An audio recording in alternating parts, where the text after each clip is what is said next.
Hello and welcome. My name is Vara Glover, travel industry professional and strategic mind coach. Today, I will be presenting on how to find your inner resilience in the face of redundancy.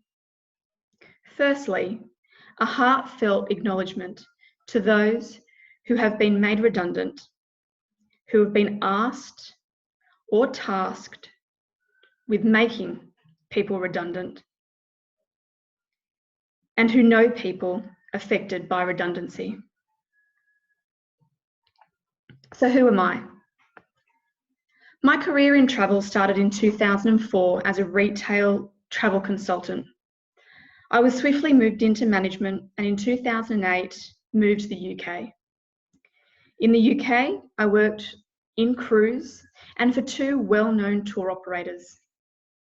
I was part of a team who opened Kuoni, London City's office, and Abercrombie and Kent's flagship office, also in London City.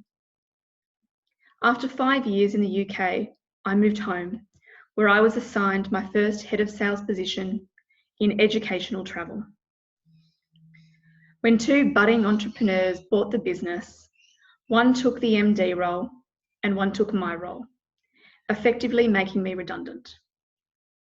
I remember being devastated at the time, so I can empathise with those feeling uncertainty today. But soon after, I secured a national account and business development management role with Club Med. This ended up being an amazing opportunity.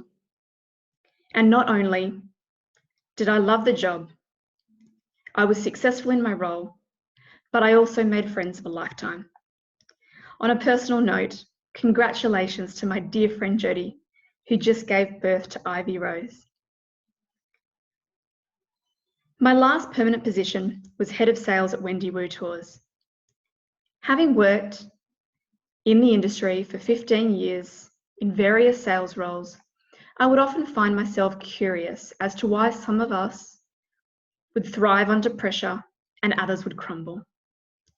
This led me to enroll at the Institute of Applied Psychology. I now run my own travel industry mind coach business, and I am committed to helping consultants, managers, owners, and senior leaders manage stress and cope with the ambiguous nature of our industry.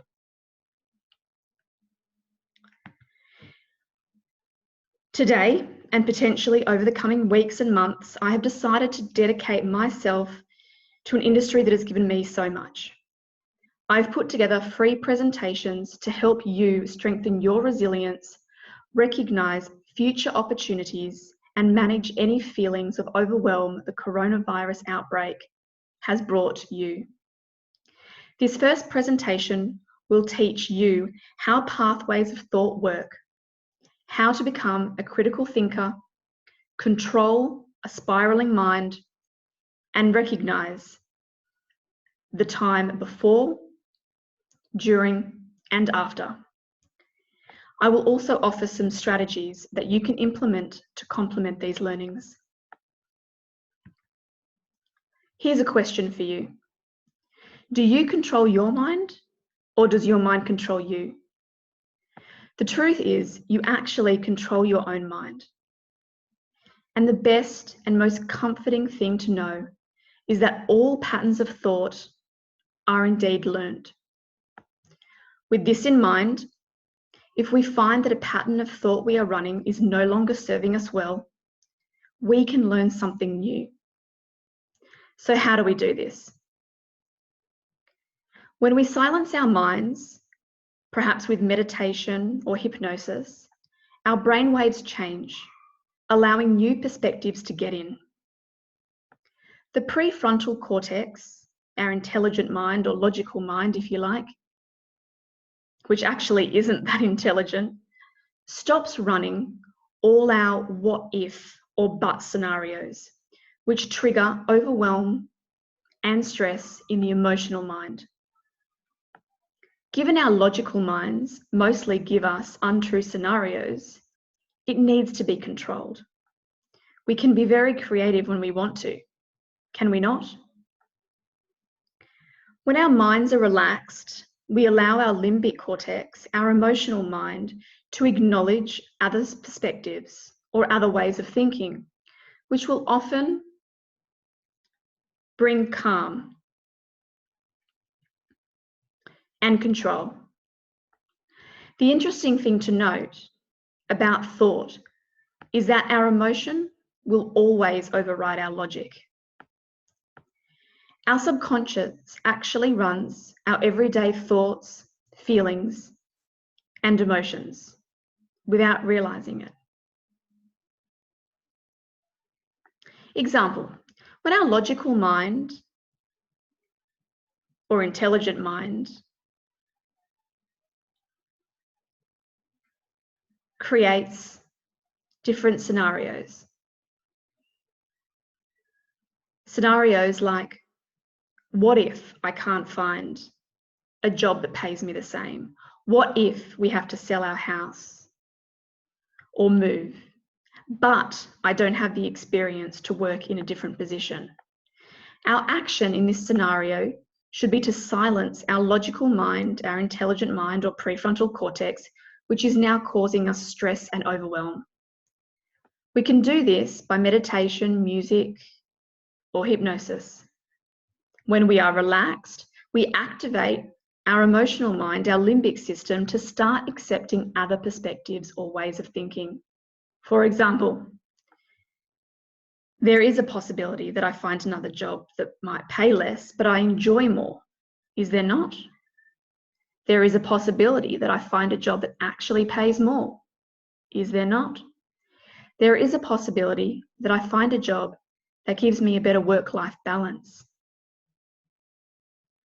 Is there not?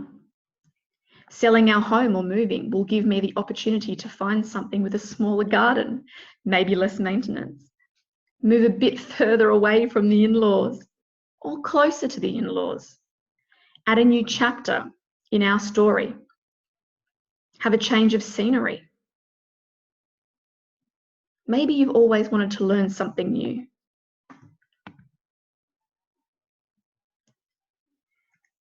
When you've worked hard, produced good work, and made personal sacrifices for your employer, only to be told your job no longer exists, sometimes after years of service, it's easy to lose the wind in your sails.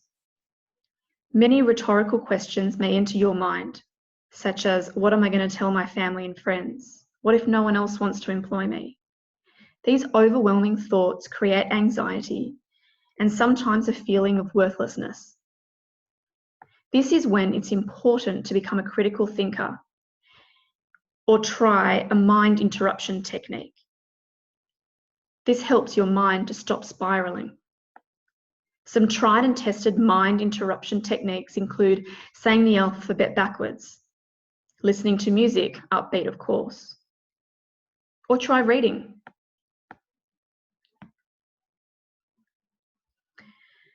Another effective technique is to recognize the here and the now, acknowledging there was a time before and there will be a time after.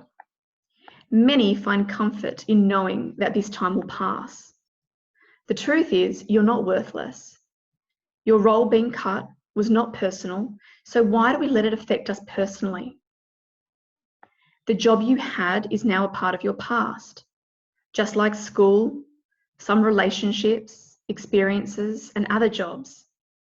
There was a time before you started the job you were in, a time during, and now the time after. Realizing that you're more than your job is important. Sure, your job was part of your journey, but so was being a child, being a student, being an adult.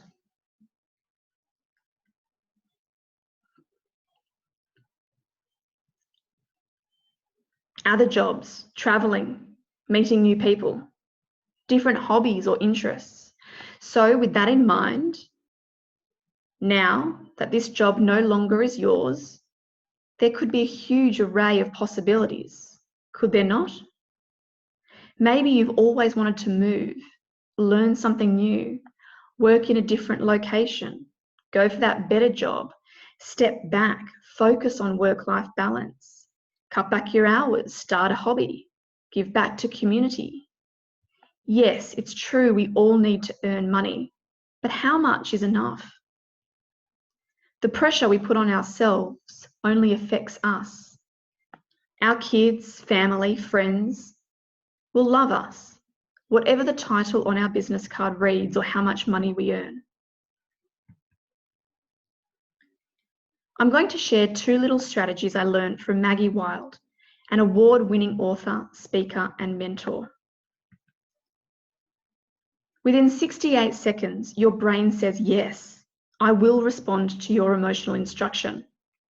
So if you find yourself in a bad, sad, demotivated, or unhelpful mood, you actually have 68 seconds to rewire your thought. Example, if you get out of bed and stub your toe, you can let that affect your day in a negative way or choose to rewire your thought. The same goes for waking up in the morning with no job to go to and thinking the COVID-19 virus has ruined my life.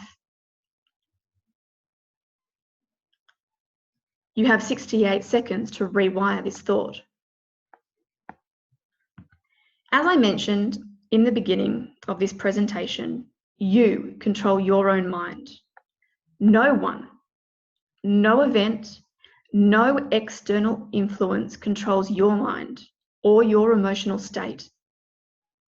Only you have the power to control your own mind, your own feelings, and your own thought.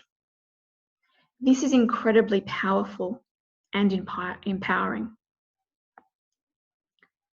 Trauma, tragedy, uncertainty are all part of the world around us, along with joy, fulfillment, and peace.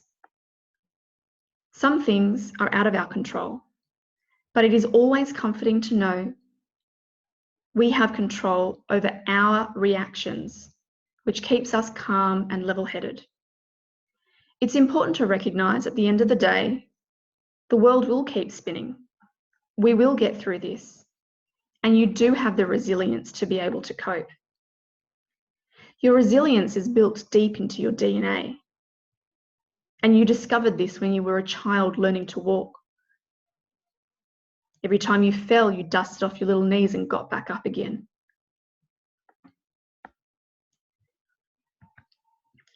Finally, one last strategy is mind rehearsal. This is simply thinking about what your goal is and writing down your new story. The more detailed, the better. Your new story might start with something like, just before I close my eyes to go to sleep, I feel proud or happy because I did it. Start your new story here. Your mind will automatically trigger internal wiring from past experiences or memories, starting the creation of a new way in which you see yourself every time you read, mind rehearse your story. Perhaps this is an exercise you could try over the next few days. Thanks very much for tuning in. I hope you found this informative and useful. I have a blog, a radio interview, and a book for those who want to learn more. Remember, there are more presentations to follow in the coming days. We're all in this together. Finally, take care of yourself and of each other.